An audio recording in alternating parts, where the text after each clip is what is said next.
ಓಂ ಶಾಂತಿ.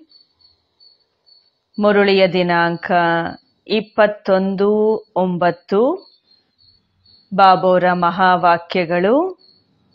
ಬಾಬಾ ತಿಳಿಸ್ಕೊಡ್ತಾ ಇದ್ದಾರೆ, ಮಧುರ ಮಕ್ಕಳೇ, ತಂದೆಯು ಕಲ್ಪ ಕಲ್ಪವೂ ಬಂದು ನೀವು ಮಕ್ಕಳಿಗೆ ತನ್ನ ಪರಿಚಯವನ್ನ ಕೊಡುತ್ತಾರೆ. ನೀವು ಸಹ ಎಲ್ಲರಿಗೆ ತಂದೆಯ ಯಥಾರ್ಥ ಪರಿಚಯವನ್ನ ಕೊಡಬೇಕು. ಪ್ರಶ್ನೆ: ಮಕ್ಕಳ ಯಾವ ಪ್ರಶ್ನೆಯನ್ನು ಕೇಳಿ ತಂದೆಯೂ ಸಹ ಆಶ್ಚರ್ಯಚಕಿತರಾಗುತ್ತಾರೆ? ಬಾಬಾ ತಿಳಿಸ್ತಾರೆ, ಮಕ್ಕಳು ಹೇಳ್ತಾರೆ, ಬಾಬಾ, ನಾವು ನಿಮ್ಮ ಪರಿಚಯವನ್ನ ಕೊಡಲು ಬಹಳ ಕಷ್ಟವಾಗುತ್ತದೆ. ನಾವು ಹೇಗೆ ನಿಮ್ಮ ಪರಿಚಯವನ್ನ ಕೊಡುವುದು? ಈ ಪ್ರಶ್ನೆಯನ್ನು ಕೇಳಿ ತಂದೆಗೂ ಸಹ ಆಶ್ಚರ್ಯವಾಗುತ್ತದೆ. ಯಾವಾಗ ನಿಮಗೆ ತಂದೆಯು ತನ್ನ ಪರಿಚಯವನ್ನ ಕೊಟ್ಟಿದ್ದಾರೆಂದರೆ ನೀವು ಸಹ ಅನ್ಯರಿಗೆ ಕೊಡಬಹುದು. ಇದರಲ್ಲಿ ಕಷ್ಟದ ಮಾತೇ ಇಲ್ಲ. ಇದು ಬಹಳ ಸಹಜವಾಗಿದೆ. ನಾವೆಲ್ಲ ಆತ್ಮಗಳು ನಿರಾಕಾರಿಯಾಗಿದ್ದೇವೆ ಎಂದರೆ ಅವಶ್ಯವಾಗಿ ನಮ್ಮ ತಂದೆಯೂ ಸಹ ನಿರಾಕಾರನಾಗಿರುವವರು. ಓಂ ಶಾಂತಿ. ಮಧುರಾತಿ ಮಧುರ ಆತ್ಮಿಕ ಮಕ್ಕಳು, ನಾವು ಬೇಹದ್ದಿನ ತಂದೆಯ ಬಳಿ ಕುಳಿತಿದ್ದೇವೆ ಎಂದು ತಿಳಿಯುತ್ತೀರಿ ಮತ್ತು ಇದೂ ಸಹ ನಿಮಗೆ ಗೊತ್ತಿದೆ. ಬೇಹದ್ದಿನ ತಂದೆಯು ಈ ರಥದಲ್ಲಿಯೇ ಬರುತ್ತಾರೆ. ಬಾಪ್ ದಾದಾ ಎಂದು ಹೇಳುತ್ತಾರೆಂದರೆ ಇದಂತೂ ಗೊತ್ತಿದೆ. ಶಿವ ತಂದೆಯು ಈ ರಥದಲ್ಲಿ ಬರುತ್ತಾರೆ, ತನ್ನ ಪರಿಚಯವನ್ನು ಕೊಡುತ್ತಿದ್ದಾರೆ. ಮಕ್ಕಳು ಸಹ ತಿಳಿದುಕೊಂಡಿದ್ದೀರಿ, ಅವರು ನಮ್ಮ ತಂದೆಯಾಗಿದ್ದಾರೆ. ಆ ತಂದೆಯು ಮತವನ್ನು ಕೊಡುತ್ತಾರೆ. ಆತ್ಮಿಕ ತಂದೆಯನ್ನು ನೆನಪು ಮಾಡಿ, ಆಗ ಪಾಪಗಳು ಭಸ್ಮವಾಗುತ್ತವೆ. ಇದಕ್ಕೆ ಯೋಗ ಅಗ್ನಿ ಎಂದು ಹೇಳಲಾಗುತ್ತದೆ. ಈಗ ನೀವು ತಂದೆಯನ್ನಂತೂ ಅರಿತುಕೊಂಡಿದ್ದೀರಿ. ಅಂದ ಮೇಲೆ ತಂದೆಯ ಪರಿಚಯವನ್ನ ಅನ್ಯರಿಗೆ ಹೇಗೆ ಕೊಡುವುದು ಎಂದು ಹೇಳಲು ಸಾಧ್ಯವೇ? ನಿಮಗೂ ಸಹ ಬೇಹದ್ದಿನ ತಂದೆಯ ಪರಿಚಯವಿದೆ ಎಂದ ಮೇಲೆ ಅನ್ಯರಿಗೂ ಸಹ ಕೊಡಬಹುದು. ಹೇಗೆ ಪರಿಚಯವನ್ನು ಕೊಡುವುದೆಂಬ ಪ್ರಶ್ನೆಯೇ ಬರಲು ಸಾಧ್ಯವಿಲ್ಲ. ಹೇಗೆ ನೀವು ತಂದೆಯನ್ನು ಅರಿತುಕೊಂಡಿದ್ದೀರಿ, ಹಾಗೆಯೇ ನೀವಾತ್ಮಗಳ ತಂದೆಯು ಒಬ್ಬರೇ ಆಗಿದ್ದಾರೆ ಎನ್ನುವುದನ್ನು ಸಹ ಅನ್ಯರಿಗೆ ತಿಳಿಸಬಹುದು. ಇದರಲ್ಲಿ ತಬ್ಬಿಬ್ಬಾಗುವ ಅವಶ್ಯಕತೆಯೇ ಇರುವುದಿಲ್ಲ. ಬಾಬಾ, ನಿಮ್ಮ ಪರಿಚಯವನ್ನು ಕೊಡಲು ಕಷ್ಟವಾಗುತ್ತದೆ ಎಂದು ಕೆಲವರು ಹೇಳುತ್ತಾರೆ. ಅರೆ, ತಂದೆಯ ಪರಿಚಯವನ್ನ ಕೊಡುವುದರಲ್ಲಿ ಕಷ್ಟದ ಮಾತೇ ಇಲ್ಲ. ಪ್ರಾಣಿಗಳೂ ಸಹ ನಾನು ಇಂತಹವರ ಮಗು ಆಗಿದ್ದೇನೆ ಎಂದು ಸನ್ನೆಯಿಂದಲೇ ಅರಿತುಕೊಳ್ಳುತ್ತದೆ. ನಿಮಗೂ ಸಹ ಗೊತ್ತಿದೆ, ಅವರು ನಾವಾತ್ಮಗಳ ತಂದೆಯಾಗಿದ್ದಾರೆ. ನನ್ನಾತ್ಮನು ಈಗ ಶರೀರದಲ್ಲಿ ಪ್ರವೇಶವಾಗಿದ್ದೇನೆ. ಹೇಗೆ ಆತ್ಮವು ಅಕಾಲ ಮೂರ್ತಿ ಆಗಿದೆ ಎಂದು ತಂದೆಯು ತಿಳಿಸಿದ್ದಾರೆ. ಅಂದರೆ ಅದಕ್ಕೆ ಯಾವುದೇ ರೂಪವಿಲ್ಲ ಎಂದಲ್ಲ. ಮಕ್ಕಳು ಸಹ ಇದನ್ನು ಅರಿತುಕೊಂಡಿದ್ದೀರಿ. ಇದು ಸಂಪೂರ್ಣ ಸರಳವಾದ ಮಾತಾಗಿದೆ. ಆತ್ಮಗಳ ತಂದೆಯು ಒಬ್ಬರೇ ನಿರಾಕಾರನಾಗಿದ್ದಾರೆ. ನಾವೆಲ್ಲ ಆತ್ಮಗಳು ಪರಸ್ಪರ ಸಹೋದರರಾಗಿದ್ದೇವೆ, ತಂದೆಯ ಸಂತಾನರಾಗಿದ್ದೇವೆ. ತಂದೆಯಿಂದ ನಮಗೆ ಆಸ್ತಿಯು ಸಿಗುತ್ತದೆ. ಇದು ಸಹ ಗೊತ್ತಿದೆ. ಈ ಪ್ರಪಂಚದಲ್ಲಿ ತಂದೆ ಮತ್ತು ಅವರ ರಚನೆಯನ್ನ ಅರಿತುಕೊಳ್ಳದೇ ಇರುವಂತಹ ಮಕ್ಕಳು ಯಾರೂ ಇರುವುದಿಲ್ಲ. ನಮ್ಮ ತಂದೆಯ ಬಳಿ ಎಷ್ಟು ಸಂಪತ್ತು ಇದೆ ಎಂಬುದೆಲ್ಲ ತಿಳಿದಿರುತ್ತದೆ. ಇದು ಮತ್ತೆ ಆತ್ಮಗಳು ಮತ್ತು ಪರಮಾತ್ಮನ ಮೇಳವಾಗಿದೆ. ಇದು ಕಲ್ಯಾಣಕಾರಿ ಮೇಳವಾಗಿದೆ. ತಂದೆಯು ಕಲ್ಯಾಣಕಾರಿಯಾಗಿದ್ದಾರೆ, ಬಹಳ ಕಲ್ಯಾಣ ಮಾಡುತ್ತಾರೆ. ತಂದೆಯನ್ನು ಅರಿತುಕೊಳ್ಳುವುದರಿಂದಲೇ ತಿಳಿಯುತ್ತೀರಿ, ಬೇಹದ್ದಿನ ತಂದೆಯಿಂದ ನಮಗೆ ಬೇಹದ್ದಿನ ಆಸ್ತಿಯು ಸಿಗುತ್ತದೆ. ಆ ಸನ್ಯಾಸಿ ಗುರುಗಳ ಶಿಷ್ಯರಿಗೆ ತಮ್ಮ ಗುರುವಿನ ಆಸ್ತಿಯ ಬಗ್ಗೆ ತಿಳಿದಿರುವುದೇ ಇಲ್ಲ. ನಮ್ಮ ಗುರುವಿನ ಬಳಿ ಎಷ್ಟು ಸಂಪತ್ತಿರುವುದೆಂದು ಕೆಲವರು ವಿರಳವಾಗಿ ಅರಿತುಕೊಂಡಿರುತ್ತಾರೆ. ನಿಮ್ಮ ಬುದ್ಧಿಯಲ್ಲಂತೂ ಇದೆ, ಅವರು ಶಿವತಂದೆ ಆಗಿದ್ದಾರೆ. ಸಂಪತ್ತೆಲ್ಲವೂ ತಂದೆಯ ಬಳಿ ಇರುತ್ತದೆ. ವಿಶ್ವದ ರಾಜ್ಯಭಾಗ್ಯ ಸ್ವರ್ಗವು ಬೇಹದ್ದಿನ ತಂದೆಯ ಬಳಿ ಇದೆ ಎಂದು ಮಕ್ಕಳಿಗೂ ಗೊತ್ತಿದೆ. ಬಾಬಾ ತಿಳಿಸ್ತಾರೆ, ಈ ಮಾತುಗಳು ನೀವು ಮಕ್ಕಳ ವಿನಃ ಮತ್ಯಾರ ಬುದ್ಧಿಯಲ್ಲಿಯೂ ಇಲ್ಲ. ಲೌಕಿಕ ತಂದೆಯ ಬಳಿ ಯಾವ ಆಸ್ತಿ ಇದೆ ಎಂಬುದನ್ನು ಅವರ ಮಕ್ಕಳೇ ಅರಿತುಕೊಂಡಿರುತ್ತಾರೆ. ಈಗ ನೀವು ಹೇಳುತ್ತೀರಿ, ನಾವು ಜೀವಿಸಿದ್ದಂತೆಯೇ ಪಾರಲೌಕಿಕ ತಂದೆಯ ಮಕ್ಕಳಾಗಿದ್ದೇವೆ, ಅವರಿಂದ ಏನು ಸಿಗುತ್ತದೆ ಎಂಬುದೂ ಸಹ ಗೊತ್ತಿದೆ. ನಾವು ಮೊದಲು ಶೂದ್ರ ಕುಲದವರು ಆಗಿದ್ದೆವು, ಈಗ ಬ್ರಾಹ್ಮಣ ಕುಲದಲ್ಲಿ ಬಂದು ಬಿಟ್ಟಿದ್ದೇವೆ. ಈ ಜ್ಞಾನವಿದೆ. ತಂದೆಯು ಈ ಬ್ರಹ್ಮಾರವರ ತನುವಿನಲ್ಲಿ ಬರುತ್ತಾರೆ. ಇವರಿಗೆ ಪ್ರಜಾಪಿತ ಬ್ರಹ್ಮನೆಂದು ಹೇಳಲಾಗುತ್ತದೆ. ಶಿವನು ಎಲ್ಲ ಆತ್ಮಗಳ ತಂದೆಯಾಗಿದ್ದಾರೆ. ಈ ಪ್ರಜಾಪಿತ ಬ್ರಹ್ಮಾರವರು ಗ್ರೇಟ್ ಗ್ರೇಟ್ ಗ್ರ್ಯಾಂಡ್ ಫಾದರ್ ಎಂದು ಹೇಳುತ್ತಾರೆ. ಈಗ ನಾವು ಇವರ ಮಕ್ಕಳಾಗಿದ್ದೇವೆ. ಎಲ್ಲಿ ನೋಡಿದರಲ್ಲಿ ಪ್ರತ್ಯಕ್ಷವಾಗುತ್ತಾರೆ. ಅವರು ತಿಳಿಸಿಕೊಡುವವರಾಗಿದ್ದಾರೆ ಎಂದು ಶಿವ ತಂದೆಗೆ ಹೇಳುತ್ತಾರೆ. ಇದನ್ನೂ ಸಹ ನೀವೀಗ ತಿಳಿದುಕೊಂಡಿದ್ದೀರಿ. ಅವರು ಹೇಗೆ ರಚನೆಯ ಆದಿ ಮಧ್ಯ ಅಂತ್ಯದ ಜ್ಞಾನವನ್ನ ಕೊಡುತ್ತಾರೆ. ಅವರು ಎಲ್ಲ ಆತ್ಮಗಳ ತಂದೆ ಆಗಿದ್ದಾರೆ. ಅವರಿಗೆ ನಾಮರೂಪದಿಂದ ಭಿನ್ನವೆಂದು ಹೇಳುವುದು ಅಸತ್ಯವಾಗಿದೆ. ಅವರ ನಾಮರೂಪವು ನೆನಪಿದೆ. ರಾತ್ರಿಯನ್ನು ಆಚರಿಸುತ್ತಾರೆ. ಜಯಂತಿಯು ಮನುಷ್ಯರದ್ದಾಗುತ್ತದೆ. ಶಿವ ತಂದೆಯದು ರಾತ್ರಿ ಎಂದು ಹೇಳುತ್ತಾರೆ. ರಾತ್ರಿ ಎಂದು ಯಾವುದಕ್ಕೆ ಹೇಳಲಾಗುತ್ತದೆ ಎಂಬುದನ್ನು ಮಕ್ಕಳು ತಿಳಿದುಕೊಂಡಿದ್ದೀರಿ. ರಾತ್ರಿಯಲ್ಲಿ ಘೋರ ಅಂಧಕಾರವಾಗಿ ಬಿಡುತ್ತದೆ. ಅಜ್ಞಾನವು ಅಂಧಕಾರವಾಗಿದೆ ಅಲ್ಲವೇ? ಜ್ಞಾನ ಸೂರ್ಯ ಪ್ರಕಟ, ಅಜ್ಞಾನ ಅಂಧಕಾರವು ವಿನಾಶವೆಂದು ಈಗಲೂ ಹಾಡುತ್ತಾರೆ. ಆದರೆ ಅರ್ಥವನ್ನ ತಿಳಿದುಕೊಂಡಿಲ್ಲ. ಸೂರ್ಯನು ಯಾರು, ಯಾವಾಗ ವಿನಾಶವೆಂದು ಈಗಲೂ ಹಾಡುತ್ತಾರೆ. ಜ್ಞಾನ ಸೂರ್ಯ ಯಾರು, ಯಾವಾಗ ಪ್ರಕಟವಾದರೂ ಏನನ್ನೂ ತಿಳಿದುಕೊಳ್ಳುವುದಿಲ್ಲ. ತಂದೆ ತಿಳಿಸ್ತಾರೆ, ಜ್ಞಾನ ಸೂರ್ಯನಿಗೆ ಜ್ಞಾನ ಸಾಗರನೆಂದೂ ಹೇಳಲಾಗುತ್ತದೆ. ಬೇಹದ್ದಿನ ಜ್ಞಾನ ಸಾಗರನಾಗಿದ್ದಾರೆ.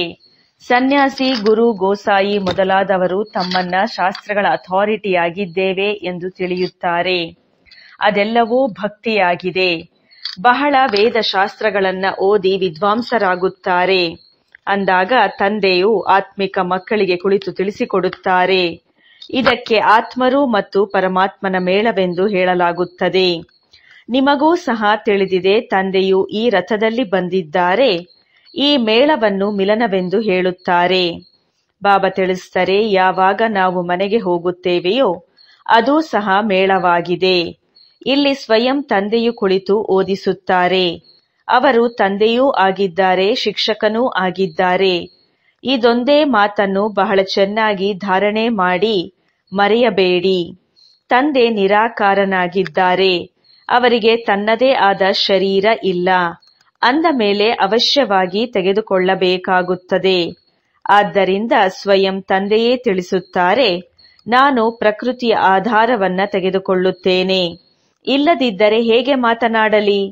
ಶರೀರವಿಲ್ಲದೆ ಹೇಳಲು ಸಾಧ್ಯವಿಲ್ಲ. ಆದ್ದರಿಂದ ತಂದೆಯು ಈ ತನುವಿನಲ್ಲಿ ಬರುತ್ತಾರೆ. ಇವರ ಹೆಸರನ್ನು ಬ್ರಹ್ಮ ಎಂದು ಇಟ್ಟಿದ್ದಾರೆ. ನಾವು ಸಹ ಶೂದ್ರರಿಂದ ಬ್ರಾಹ್ಮಣರಾದವೆಂದರೆ ಹೆಸರು ಬದಲಾಗಲೇಬೇಕು. ನಿಮಗೂ ಸಹ ಆದಿಯಲ್ಲಿ ಹೆಸರುಗಳನ್ನಿಟ್ಟಿದ್ದರು. ಆದರೆ ಅವರಲ್ಲಿಯೂ ನೋಡಿ, ಈಗ ಕೆಲವರು ಇಲ್ಲವೇ ಇಲ್ಲ. ಆದ್ದರಿಂದ ಬ್ರಾಹ್ಮಣರ ಮಾಲೆಯು ತಯಾರಾಗುವುದಿಲ್ಲ. ಮೊದಲ ನಂಬರ್ನ ಮಾಲೆಯ ಮಣಿ ಯಾರು? ದಂಪತಿಗಳೆಂದು ಹೇಳುತ್ತಾರೆ. ಆದ್ದರಿಂದಲೇ ಸೂಕ್ಷ್ಮ ವತನದಲ್ಲಿಯೂ ಇಬ್ಬರ ಕಂಬೈನ್ಡ್ ಸ್ವರೂಪವನ್ನು ತೋರಿಸುತ್ತಾರೆ. 4 ಭುಜಗಳ ವಿಷ್ಣುವನ್ನು ತೋರಿಸಿದ್ದಾರೆ. ಅದರಲ್ಲಿ 2 ಭುಜ ಲಕ್ಷ್ಮಿಯದು, ಇನ್ನು 2 ಭುಜ ನಾರಾಯಣನದ್ದಾಗಿದೆ. ತಂದೆ ತಿಳಿಸ್ತಾರೆ, ನಾನು ಅಗಸನಾಗಿದ್ದೇನೆ. ನಾನು ಯೋಗ ಬಲದಿಂದ ನೀವಾತ್ಮರನ್ನ ಶುದ್ಧ ಮಾಡುತ್ತೇನೆ. ಆದರೂ ಸಹ ಮತ್ತೆ ನೀವು ವಿಕಾರದಲ್ಲಿ ಹೋಗಿ ತಮ್ಮ ಶೃಂಗಾರವನ್ನೇ ಕೆಡಿಸಿಕೊಳ್ಳುತ್ತೀರಿ. ತಂದೆ ಎಲ್ಲರನ್ನ ಶುದ್ಧ ಮಾಡಲು ಬರುತ್ತಾರೆ. ಬಂದು ಮಕ್ಕಳಿಗೆ ಕಲಿಸುತ್ತಾರೆಂದರೆ ಅವಶ್ಯವಾಗಿ ಕಲಿಸುವವರೂ ಇರಬೇಕಲ್ಲವೇ?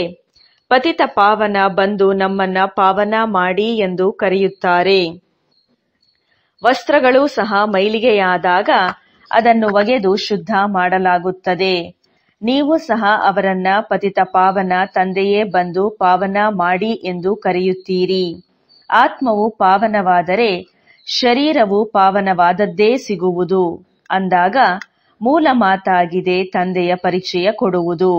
ಇದರಲ್ಲಿ ಪ್ರಶ್ನೆಯನ್ನು ಕೇಳಲು ಸಾಧ್ಯವಿಲ್ಲ.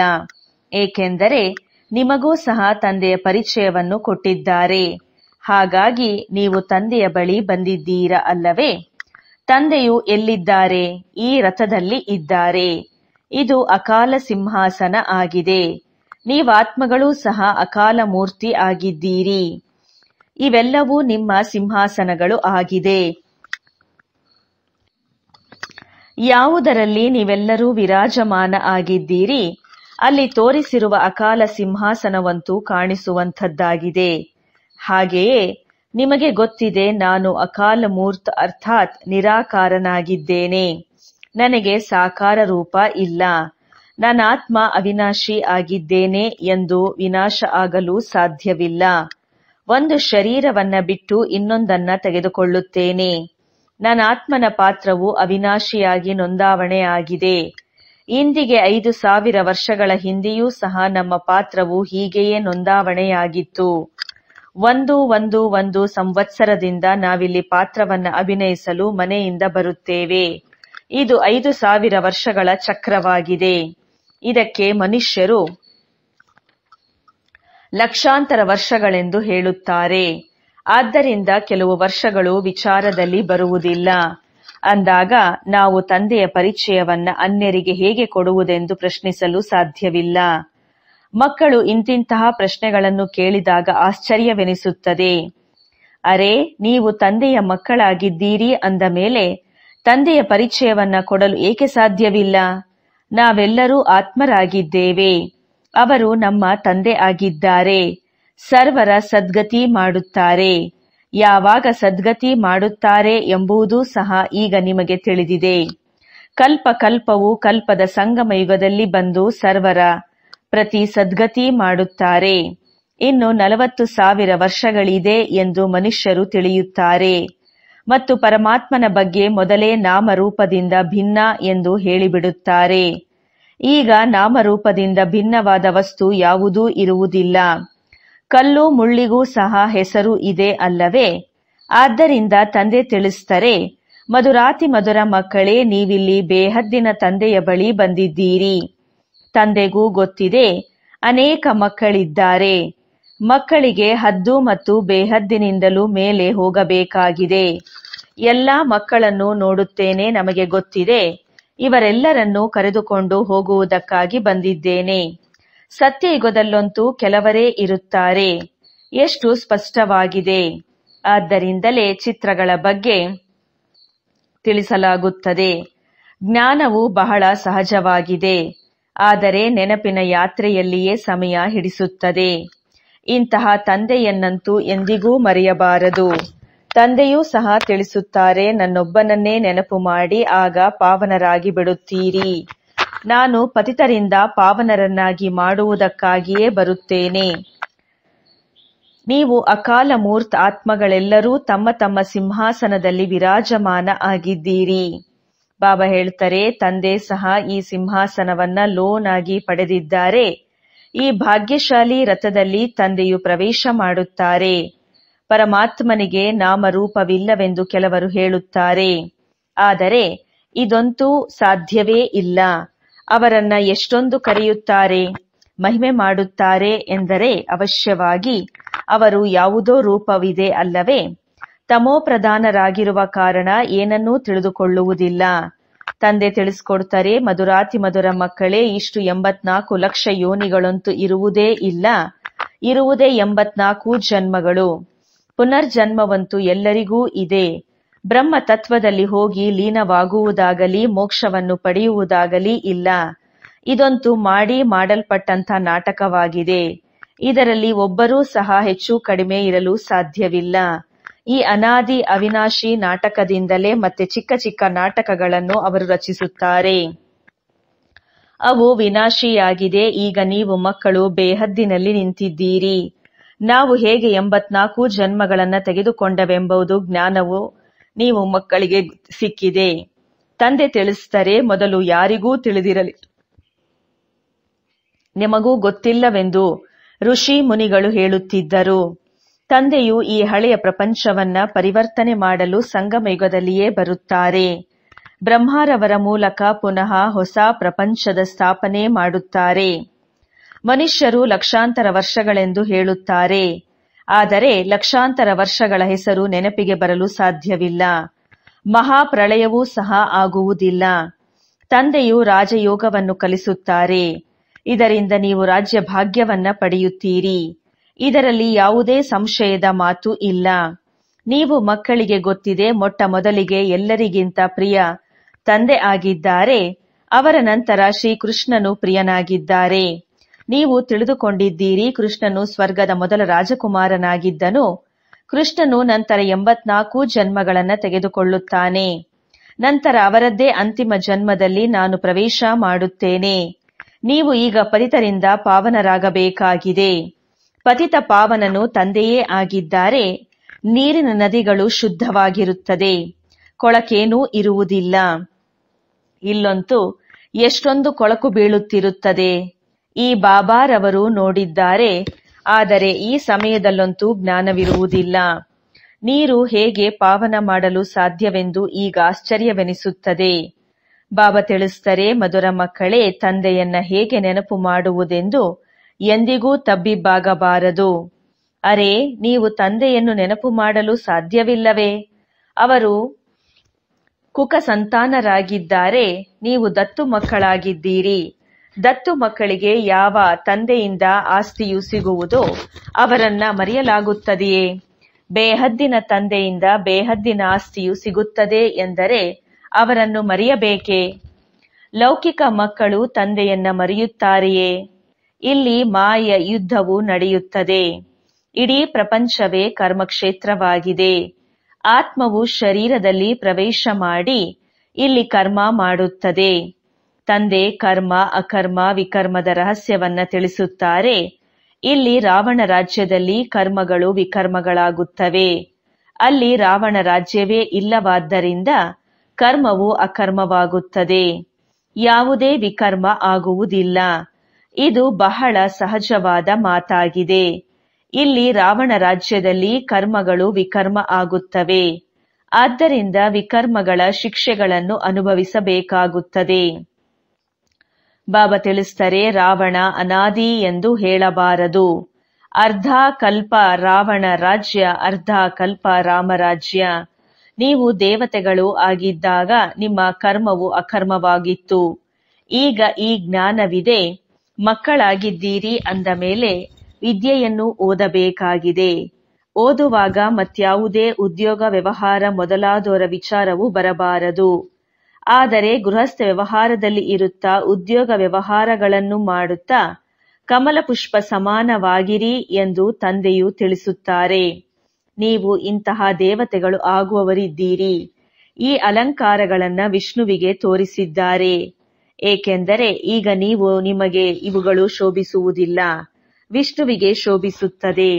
ಅದೇ ವಿಷ್ಣುವಿನ 2 ರೂಪ ಲಕ್ಷ್ಮೀನಾರಾಯಣ ಆಗಿದ್ದಾರೆ. ಅವರದ್ದು ಅಹಿಂಸಾ ಪರಮೋ ದೇವಿ ದೇವತಾ ಧರ್ಮವಾಗಿದೆ. ಯಾವುದೇ ವಿಕಾರದ ಕಾಮದ ಕತ್ತಿ ಇರುವುದಿಲ್ಲ. ಜಗಳ ಕಲಹ ಆಗುವುದಿಲ್ಲ. ಡಬಲ್ ಅಹಿಂಸಕರು ಆಗಿರುವಿರಿ. ಸತ್ಯಯುಗದ ಮಾಲೀಕರಾಗಿದ್ರಿ. ಹೆಸರೇ ಆಗಿದೆ ಸ್ವರ್ಣಿಮ ಯುಗ, ಸ್ವರ್ಣಿಮ ಪ್ರಪಂಚ. ಆತ್ಮ ಮತ್ತು ಶರೀರ ಎರಡೂ ಕಂಚನವಾಗಿ ಬಿಡುತ್ತದೆ. ಕಂಚನ ಕಾಯವನ್ನಾಗಿ ಯಾರು ಮಾಡುತ್ತಾರೆ? ತಂದೆ. ಈಗಂತೂ ಕಬ್ಬಿಣದ ಸಮಾನವಾಗಿದೆ ಅಲ್ಲವೇ? ಇಲ್ಲಿ ಸತ್ಯಯುಗ ಇತ್ತು, ಈಗ ಕಳೆದು ಹೋಯಿತೆಂದು ನೀವು ಹೇಳುತ್ತೀರಿ. ನೆನ್ನೆಯ ದಿನ ಸತ್ಯಯುಗ ಇತ್ತು ಅಲ್ಲವೇ? ನೀವು ರಾಜ್ಯ ಮಾಡುತ್ತಾ ಇದ್ರಿ, ನೀವು ಜ್ಞಾನಪೂರ್ಣರಾಗುತ್ತಾ ಇದ್ರಿ. ಆದರೆ ಎಲ್ಲರೂ ಒಂದೇ ರೀತಿ ಆಗುವುದಿಲ್ಲ.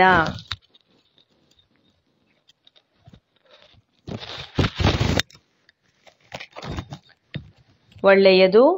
ಮಧುರಾತಿ ಮಧುರ ಅಗಲಿ ಹೋಗಿ ಮರಳಿ ಸಿಕ್ಕಿರುವಂತಹ ಮಕ್ಕಳ ಪ್ರತಿ ಮಾತಾಪಿತಾ ಬಾಪ್ ದಾದಾರವರ ನೆನಪು, ಪ್ರೀತಿ ಹಾಗೂ ನಮಸ್ತೆ.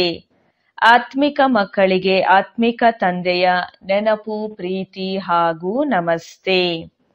ಧಾರಣೆಗೋಸ್ಕರ ಮುಖ್ಯ ಸಾರದಲ್ಲಿ ಮೊದಲನೆಯ ಮಹಾವಾಕ್ಯ, ನನ್ನ ಆತ್ಮ ಅಕಾಲ ಸಿಂಹಾಸನಾಧೀಶನಾಗಿದ್ದೇನೆ. ಈ ಸ್ಮೃತಿಯಲ್ಲಿ ಇರಬೇಕಾಗಿದೆ. ಹದ್ದು ಮತ್ತು ಬೇಹದ್ದಿನಿಂದ ದೂರ ಹೋಗಬೇಕಾಗಿದೆ. ಆದ್ದರಿಂದ ಹದ್ದಿನಲ್ಲಿ ಬುದ್ಧಿಯು ಸಿಲುಕಿ ಹಾಕಿಕೊಳ್ಳಬಾರದು. ಬೇಹದ್ದಿನ ತಂದೆಯಿಂದ ಬೇಹದ್ದಿನ ಆಸ್ತಿಯು ಸಿಗುತ್ತದೆ ಎಂಬ ನಶೆಯಲ್ಲಿ ಇರಬೇಕಾಗಿದೆ. ಕರ್ಮ ಅಕರ್ಮ ವಿಕರ್ಮದ ಗತಿಯನ್ನ ತಿಳಿದು ವಿಕರ್ಮಗಳಿಂದ ಮುಕ್ತರಾಗಬೇಕಾಗಿದೆ. ವಿದ್ಯೆಯ ಸಮಯದಲ್ಲಿ ವ್ಯಾಪಾರ ಮುಂತಾದವುಗಳಿಂದ ಬುದ್ಧಿಯನ್ನು ತೆಗೆಯಬೇಕಾಗಿದೆ. ವರದಾನ: ಶ್ರೀಮತದ ಲಗಾಮನ್ನು ಬಿಗಿ ಮಾಡಿ ಮನಸ್ಸನ್ನ ವಶ ಮಾಡಿಕೊಳ್ಳುವಂತಹ ಬಾಲಕರಿಂದ ಮಾಲೀಕರು ಆಗಿರಿ. ಪ್ರಪಂಚದವರು ಹೇಳುವರು, ಮನಸ್ಸು ಕುದುರೆಯಾಗಿದೆ, ಅದು ಬಹಳ ವೇಗವಾಗಿ ಓಡುತ್ತದೆ. ಆದರೆ ತಮ್ಮ ಮನಸ್ಸು ಆ ಕಡೆ ಈ ಕಡೆ ಓಡಲು ಸಾಧ್ಯವಿಲ್ಲ, ಏಕೆಂದರೆ ಶ್ರೀಮತದ ಲಗಾಮ್ ಶಕ್ತಿಶಾಲಿಯಾಗಿದೆ. ಯಾವಾಗ ಮನಸ್ಸು ಬುದ್ಧಿ ಸೈಡ್ ಸೀನನ್ನ ನೋಡುವುದರಲ್ಲಿ ಪ್ರಾರಂಭಿಸುತ್ತದೆ, ಆಗ ಲಗಾಮ್ ಸಡಿಲವಾಗುವುದರಿಂದ ಮನಸ್ಸು ಚಂಚಲವಾಗುತ್ತದೆ. ಆದ್ದರಿಂದ ಯಾವುದೇ ಮಾತಾಗಲಿ ಮನಸ್ಸು ಚಂಚಲವೇ ಆಗಲಿ ಆಗಲೂ ಶ್ರೀಮತದ ಲಗಾಮನ್ನ ಬಿಗಿಪಡಿಸುತ್ತೀರಿ ಎಂದರೆ ಗುರಿಯಲ್ಲಿ ತಲುಪಿಬಿಡುತ್ತೀರಿ. ಬಾಲಕನಿಂದ ಮಾಲೀಕನಾಗಿದ್ದೇನೆ ಎನ್ನುವ ಸ್ಮೃತಿಯಿಂದ ಅಧಿಕಾರಿಯಾಗಿ ಮನಸ್ಸನ್ನ ತಮ್ಮ ವಶದಲ್ಲಿ ಇಟ್ಟುಕೊಳ್ಳಿರಿ. ಸ್ಲೋಗನ್: ಸದಾ ನಿಶ್ಚಯ ಇರಲಿ, ಏನಾಗುತ್ತಿದೆ ಅದು ಒಳ್ಳೆಯದೇ ಇದೆ ಮತ್ತು ಏನಾಗುವುದಿದೆ ಅದು ಇನ್ನೂ ಒಳ್ಳೆಯದೇ ಇದೆ ಅಂದ ಮೇಲೆ ಅಚಲ ಅಡೋಲರಾಗಿರುತ್ತೀರಿ. ಒಳ್ಳೆಯದು. ಓಂ ಶಾಂತಿ.